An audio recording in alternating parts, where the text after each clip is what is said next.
Já está no perfil do Daniel também, tá nos dois. Como é que eu viro a câmera pra mim? Oi, tudo bom? Tudo bem, Alda? Já estamos ao vivo já, tá? Tá, eu sei que você está ao vivo e tudo mais. Boa tarde a todos e todas. Boa tarde. O Daniel pediu para que você enviasse para o... Ali, Daniel. Ao vivo, no perfil dele, olha a foto, meu filho. Tudo bom? Tudo bem, Alda? Tudo bom, Daniel? Daniel tá do meu lado aqui, ó. Essa aqui é filmando. Eu sei. Eu sei complicar. Aqui, ó. Esse é o Daniel. Tranquilo, Daniel. E aqui tá todo mundo aqui da diretoria.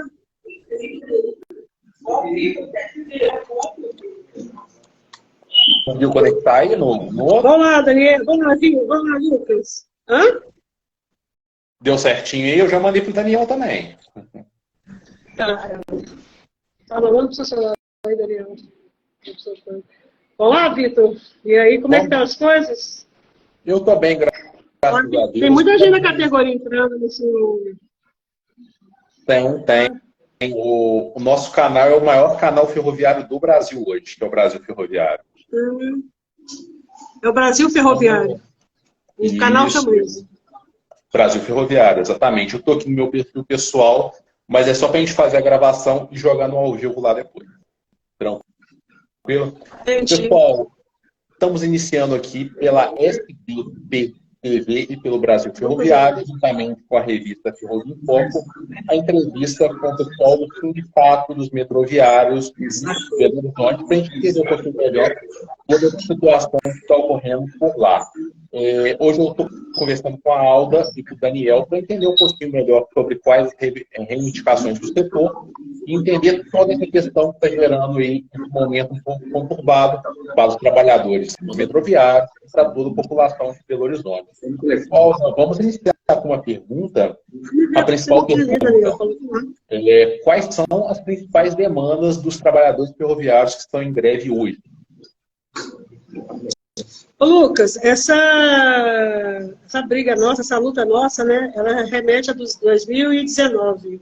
Quando a CBTU entrou no PND, a gente está pedindo a participação do sindicato em todo o processo que teve de privatização, em todo o processo que estava acontecendo. E foi negado por todo o governo, pelas empresas, enfim. Eles falavam que a nossa participação seria no momento certo. Só que não foi no momento certo.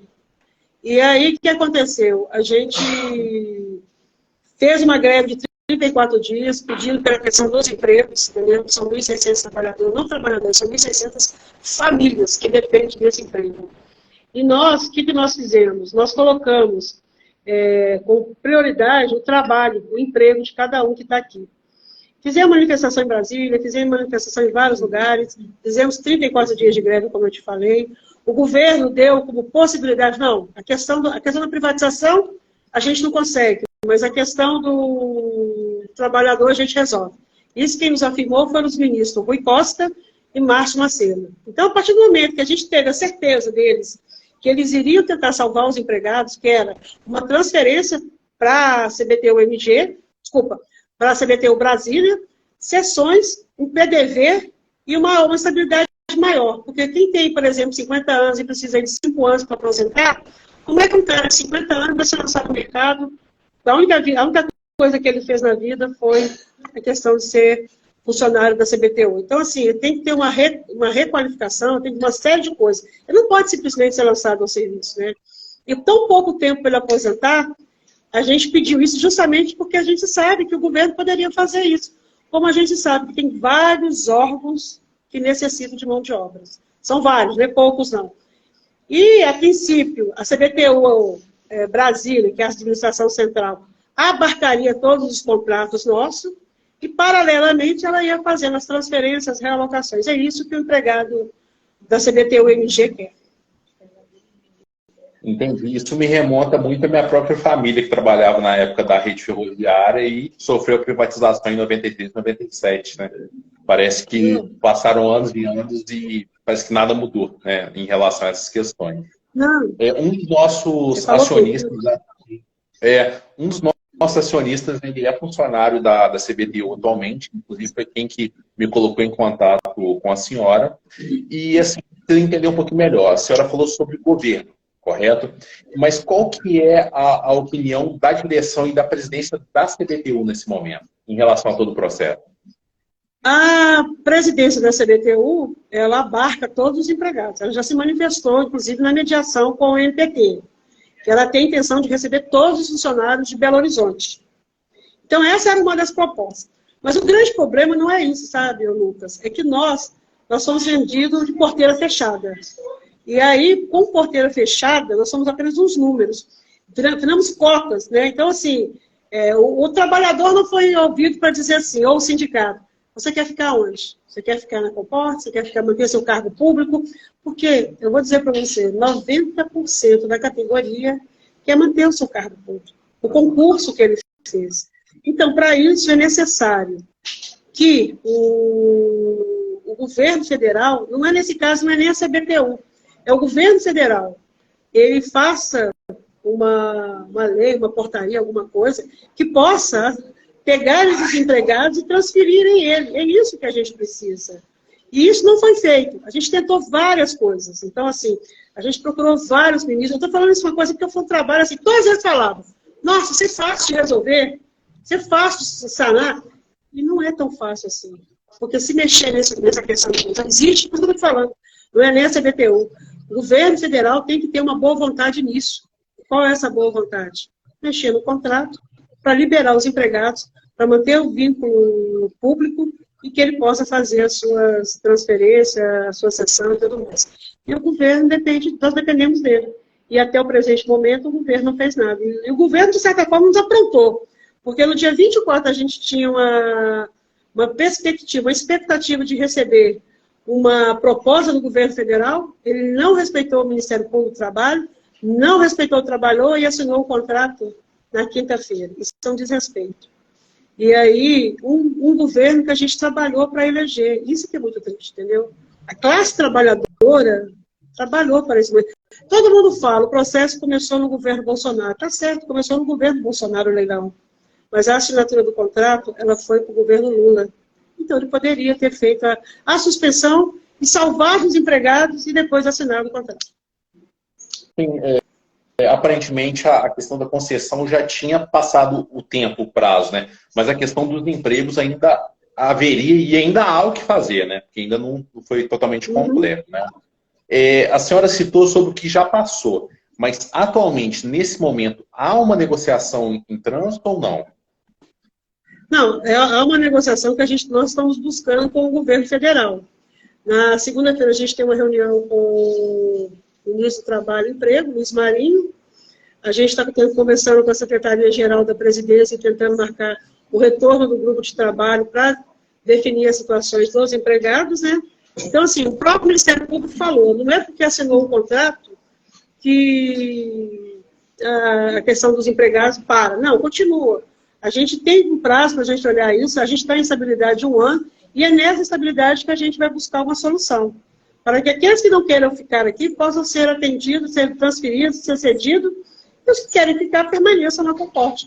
Nós não vamos atrapalhar quem quer ficar na Comporta. A gente não tem essa intenção, entendeu, Lucas? Entendi perfeitamente. E a senhora tem recebido assim, os próprios funcionários, trabalhadores e operários dos metroviários, ouvido um pouquinho a opinião deles, o que eles têm dito em relação a todo esse processo? Na realidade, o trabalhador está um pouco decepcionado, porque acreditava que antes da assinatura ia resolver. Não resolveu.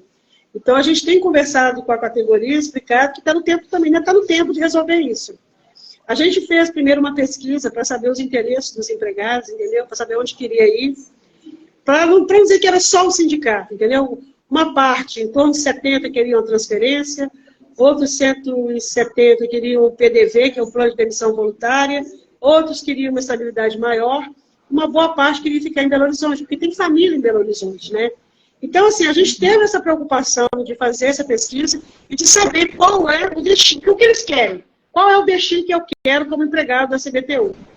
E a gente entregou essa pesquisa para o governo federal, entregamos para o Casa Civil, Secretaria-Geral da Presidência, e para o Jader Filho, que é Ministério das Cidades. Então, assim, o sindicato andou muito, né? Enviamos para o governo Lula também essa proposta que nós estamos fazendo, mas ninguém até hoje sentou e fez uma proposta e conversou com a gente. A greve nossa é por isso, para que a gente possa ser ouvido e que a negociação continue. Se o governo federal chamar a gente para negociar com ofício, com ata, com tudo, com certeza essa greve acaba. E a gente precisa disso. A gente precisa dar um destino aos empregados da CBTU. Eles não querem ficar na comporte.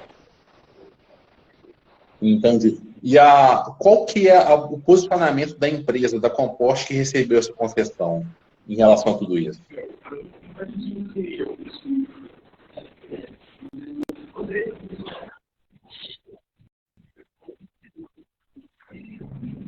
Deu para ouvir aí, Caio? Você poderia repetir de novo, Lucas? Qual que é o posicionamento da empresa que recebeu a concessão em relação a tudo isso?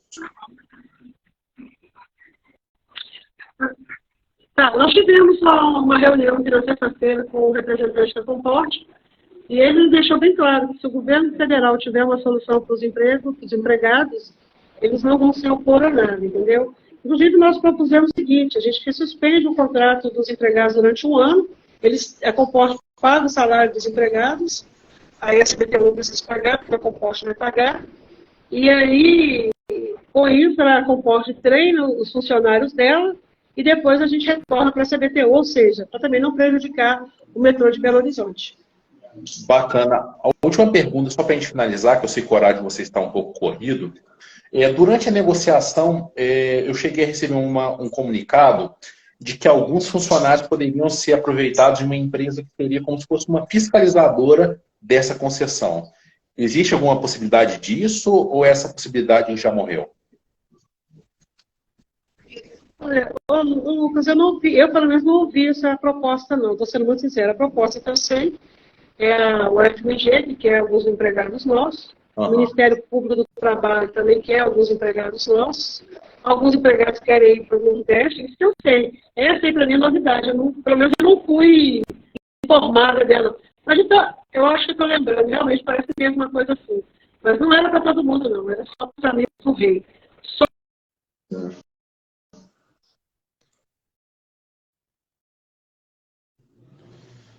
Acho que deu uma travada para ela aqui.